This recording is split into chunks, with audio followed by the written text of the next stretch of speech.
Extraordinaire. Soyez les bienvenus. Je crois qu'on a beaucoup de chance. Parce qu'on se rencontre. Et dans à la rencontre, il y a toujours une part de mystère et de découverte. Et je trouve que c'est bien d'aller à la rencontre de l'autre. Moi, j'ai fait le choix, et la directrice de l'AEFE m'a donné l'opportunité de venir à notre rencontre. Je suis très heureux d'être là. Et je suis très heureux de diriger ce merveilleux établissement emblématique qui est le lycée Descartes. Mais la chance ne s'arrête pas là. Ça ne s'arrête pas notre rencontre. Elle s'arrête également au fait que, par l'intermédiaire de l'association de parents d'élèves, nous avons l'occasion aujourd'hui, et ce sera certainement le cas dans les prochains mois, d'avoir des gens de qualité, de très très grande qualité, qui vont venir ici partager avec nous, et j'insiste bien sur le terme de partager avec nous leur savoir. Parce que le savoir, bien évidemment, c'est quelque chose qu'on ne garde pas pour soi, c'est quelque chose qu'on met à disposition des autres, parce que le savoir a vocation à circuler chez les individus, chez les citoyennes et les citoyens, parce que le savoir contribue à l'émancipation des consciences. Et je crois qu'aujourd'hui, on sortira certainement plus instruit et plus intelligent après l'intervention de notre invité qui va nous parler des clés de la réussite scolaire. C'est bien dans un établissement scolaire qu'on parle de réussite scolaire. Ce lycée peut s'énorgueillir de beaucoup de choses, mais qu'est-ce qu'on met derrière le terme de réussite?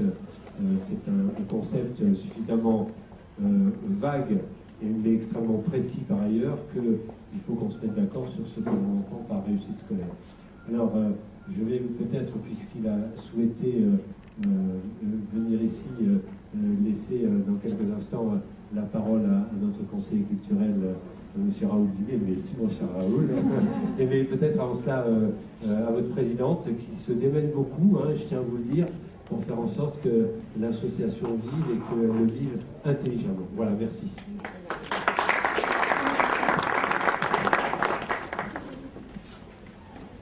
Bonsoir, Monsieur le conseiller culturel adjoint, Monsieur le proviseur,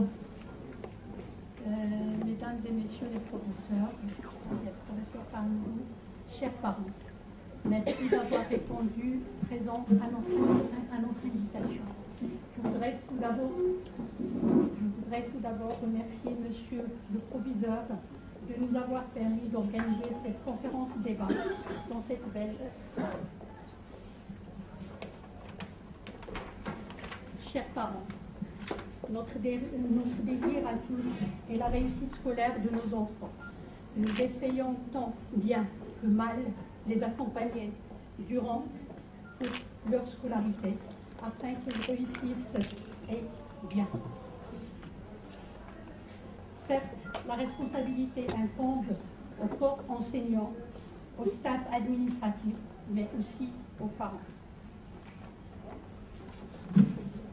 Et en tant qu'association, nous avons choisi pour vous ce thème cher à notre cœur, les clés de la réussite scolaire. Je me permets de représenter notre conférencier, directeur adjoint de l'éducation et spécialiste en éducation. Sans tarder, je donne la parole à monsieur le conférencier, monsieur Bernard Hugonnier. Merci. Bien, merci, mesdames et messieurs, bonjour, monsieur le proviseur, madame la présidente, soyez les bienvenus pour cette conférence. D'abord, je peux vous dire tout le plaisir que j'ai à être au Maroc, quittant ce matin les brumes, le brouillard et la grisaille de Paris pour rejoindre le soleil, le ciel bleu et la haute température de Rabat. C'est un grand plaisir d'être ici et de vous retrouver, puisque je connais certains d'entre vous, puisque j'étais à Rabat il y a 15 jours, il y a 2 mois à peu près, pour faire une série de conférences également.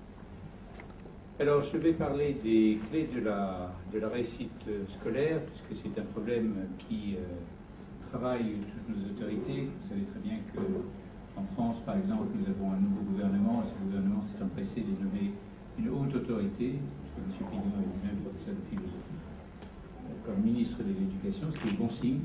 Auparavant, nous n'avions pas toujours des gens qui étaient experts, ou des anciens professeurs qui étaient experts de la chose. C'est une très bonne chose de cette Et il a lancé une très grande consultation, immense consultation, pendant 4 mois, afin de mettre au point une nouvelle loi pour relancer la réussite scolaire, essayer de développer, de mettre au point les clés de la réussite scolaire. Je cite la France, je citerai beaucoup la France parce que c'est mon pays, donc je peux en même temps être juge et témoin, et même un petit peu critique, mais je m'abstiendrai bien sûr de critiquer tout autre pays, puisque tel n'est pas l'objet de mon discours. Alors, la présentation que je voudrais faire, je vais vous expliquer tout à l'heure la raison de cette photographie qui est un petit peu mystérieuse, hein, je vais vous expliquer pourquoi je vous ai présenté. D'abord, une courte introduction. Pourquoi parle-t-on de plus en plus de réussite scolaire? Pourquoi cela doit-il devenir un objectif majeur pour l'ensemble des pays? Ensuite de ça, nous verrons les performances des pays, parce qu'il faut bien situer un petit peu les pays par rapport à leur réussite scolaire. Nous verrons ensuite de ça quelle est l'analyse que l'on peut tirer de l'ensemble des systèmes éducatifs dans les pays de l'OCDE, les 34 pays de l'OCDE, avant de nous intéresser aux caractéristiques propres des pays les plus performants, et enfin de voir quels sont les éléments essentiels de la classe et de la réussite scolaire. Monsieur le Proviseur doit nous quitter. Oui, peut-être profiter pour changer de micro. On va partir ensemble. Oui. Oui, ils ont un engagement avec monsieur le consul. Et voilà, je passe la parole à monsieur le conseiller culturel. Merci. J'ai dire quelques mots. Donc je suis ravi d'être ici ce soir pour très peu de temps, parce qu'avec Gilles Joseph, je dois partir dans quelques minutes. Mais je tenais à.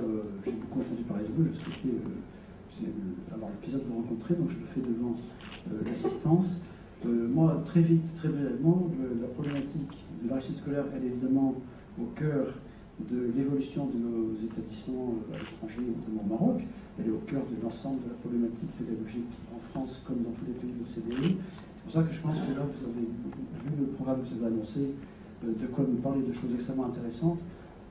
J'espère que vous parlerez des pays les plus performants en nous expliquant comment ils font, quel est leur secret, sachant aussi que les établissements français ne sont pas forcément à la traîne. Je pense qu'il faut, je ne sais pas comment vous allez présenter les choses, je pense qu'il faut qu'on arrive à réfléchir, pour les lycées français du Maroc notamment, à la question des démarches pédagogiques et de la place de l'élève, l'activité de l'élève au cœur des apprentissages. C'est une fameuse formule consacrée depuis 20 ans, et c'est une problématique récurrente qu'il faut toujours repenser et analyser de nouveau au fil des réformes, puisque ça reste quand même le cœur du métier des enseignants, d'arriver à faire adhérer leurs élèves aux apprentissages qu'ils doivent leur dispenser.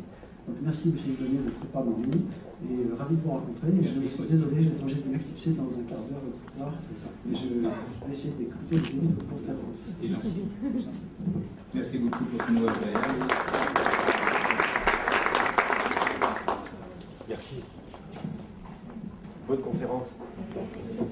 Puis attention, parce qu'après, vous allez leur donner des idées, puis après, au conseil d'établissement, ils vont me taquiner, me chagriner. Je suis plus pour ça. Au revoir, bonne soirée. Alors, quelques idées phares avec quelques chiffres sur ce concept de réussite scolaire. La réussite scolaire signifie vaincre l'échec scolaire. Les deux sont liés. Effectivement, lorsqu'on se consacre, on se concentre sur la réussite scolaire, on pense toujours qu'il y a des éléments essentiels qui doivent être réunis, certaines conditions qui doivent être remplies pour qu'on arrive à la réussite. Mais la première chose qu'il faut faire, c'est se dire, c'est garder en tête qu'il faut lutter contre l'échec scolaire et l'abandon scolaire, les deux, l'échec scolaire et l'abandon scolaire. Si on considère simplement le cas de la France, il y a 800 000 élèves par an, puisqu'il y a 800 000 naissances en France, donc il y a 800 000 par an, 800 000 élèves nouveaux par an. Sur les 800 000, il y en a 150 000 qui vont quitter le système éducatif sans diplôme. Il y en a 150 000 qui viendront au bac et qui vont échouer, donc il y en a déjà 300 000 qui n'ont pas le bac en France sur 800 000. Il y en a 150 000 qui vont rentrer en première année de fac et qui vont échouer, donc il y en a 450 000, j'en suis déjà 450 000, qui sont simplement au niveau bac ou en dessous du bac. Et donc il n'y a que 350 000 jeunes qui sont diplômés de l'éducation supérieure. C'est-à-dire à peu près entre 43 et 45% d'une classe d'âge. C'est insuffisant. Bien sûr, il faudrait qu'on soit à 50%, d'ailleurs c'est l'objectif du gouvernement. Mais d'autres pays sont déjà à 60%. Alors, combien ça coûte? Les indemnités de chômage qui sont versées aux chômeurs, plus, bien sûr, il faut ajouter, il y a 3 millions de chômeurs, mais il y a 1 200 000 personnes qui reçoivent le RSA, qui est un revenu minimum d'insertion. 1 200 000 qui reçoivent à peu près 500 € par mois. Ça fait au total près de 55 milliards par an. 55 milliards de dépenses, mais en manque à gagner, c'est considérable, parce que ces gens-là ne travaillent pas, donc ils ne produisent pas. Si ces gens-là pouvaient travailler et produire, ce serait bien entendu quelque chose de considérable pour l'économie française. Alors le succès rapporte beaucoup pour les individus d'abord. Tous ceux qui sont diplômés de l'éducation supérieure ont des revenus supérieurs aux autres, c'est une tautologie, c'est forcément vrai. Mais ils ont aussi une garantie d'emploi, une sécurité d'emploi et des emplois de bien meilleure qualité que les autres. Et ils ont aussi, ce que l'on oublie souvent, une meilleure santé. Une meilleure santé, c'est quand même essentiel. Pour la société, là aussi il y a des avantages considérables. D'abord le premier, c'est la cohésion sociale. Il y a moins de crimes, moins de châtiments aussi, forcément. Il y a moins de crimes dans une société où le niveau d'éducation est plus élevé qu'ailleurs. Il y a aussi des avantages qui sont considérables, en particulier en termes de participation civique, c'est-à-dire que plus les gens sont éduqués, plus ils votent, qu'ils votent à gauche ou qu'ils votent à droite, ça n'a aucune importance, l'essentiel c'est qu'ils votent. Et plus les gens sont éduqués, plus ils participent aux élections en allant voter. Et leur participation civile, c'est-à-dire leur participation à des associations, à des organisations non gouvernementales, est nettement plus importante. Donc, c'est un gain pour la société. Et enfin, un gain pour l'économie. En matière de productivité, ceux qui sont éduqués sont plus savants, donc leur productivité est plus élevée, forcément. Ceci mène aussi à davantage d'innovation. Plus les gens sont éduqués, plus ils sont innovants. Et enfin, c'est un gain pour l'ensemble de l'économie en termes de compétitivité.